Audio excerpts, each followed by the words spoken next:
Gavin Turk was born 1967. He is a British-born, international artist. He has pioneered many forms of contemporary British sculpture now taken for granted, including the painted bronze, the waxwork, the recycled art historical icon and the use of rubbish in art.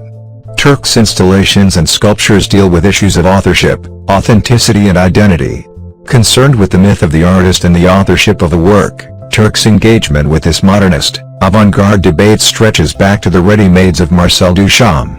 In 1991, the Royal College of Art refused Turk a degree on the basis that his final show, Cave, consisted of a whitewashed studio space containing only a blue heritage plaque commemorating his presence. Gavin Turk worked here 1989–91. Instantly gaining notoriety through this installation, Turk was spotted by Charles Saatchi and was included in several WAA exhibitions.